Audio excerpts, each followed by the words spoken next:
আগামীতে যারা ক্ষমতায় আসতে চায় তাদের দৃষ্টি আকর্ষণ করার জন্য তারা অনেক সময় আনডিও ফেভার দিয়ে থাকে। দ্বিতীয়ত মিডিয়াগুলোকে বিভিন্ন অলিগার্ক শ্রেণী, বিভিন্ন বর্জুয়া শ্রেণী তারা দখল দিয়েছে, এবং 5ই অগস্টের পরে কারা কারা মিডিয়া দখল দিয়েছে সেগুলো আমাদের থেকে আপনারাই ভালো জানেন। এবং তারপরে হচ্ছে মিলিটারির বিষয়ে আমরা দেখেন, মিলিটারির একটা বড় একটা অংশ কিন্তু দেশের পক্ষে, আমাদের এই জুলাইয়ের পক্ষে রাস্তায় নেমে এসেছিল। তারা আমাদের যদি সহায়তা না করতেন, তারা যদি আন্দোলনের পক্ষে না থাকতো, তাহলে কিন্তু এই অ্যাচিভমেন্টটা সম্ভব হতো না।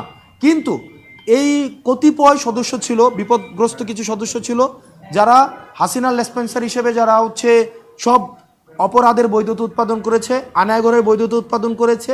আমরা চাই সেগুলোর বিচার নিশ্চিতের মধ্য দিয়ে সেনাবাহিনীকে কলঙ্কমুক্ত করা হবে, এবং সেনাবাহিনীর যে মর্যাদা, সেনাবাহিনীর যে গৌরব, সেই গৌরবকে আবার সমুন্নত করা হবে। ঢাকা বিশ্ববিদ্যালয়ে হামলার বিষয়ে আমাদের যেই বিশেষ করে 15ই জুলাই যে হামলা হয়, 15ই জুলাই এবং 17ই জুলাই এই 2 দিন হামলা করা হয়, এই বিষয়গুলো নিয়ে আমরা সেখানে ডিটেল আমরা কথা বলেছি, আমরা ঘটনাকে সেখানে বর্ণনা করেছি।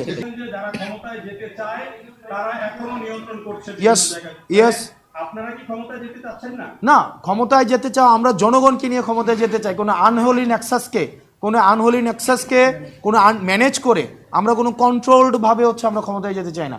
আমরা জনগণকে সাথে নিয়ে, জনগণ যদি আমাদেরকে ম্যান্ডেট দেয়, জনগণকে যদি তারা যদি মনে করে আমরা ক্ষমতায় যাওয়ার উপযোগী, আমরা যাইতে চাই।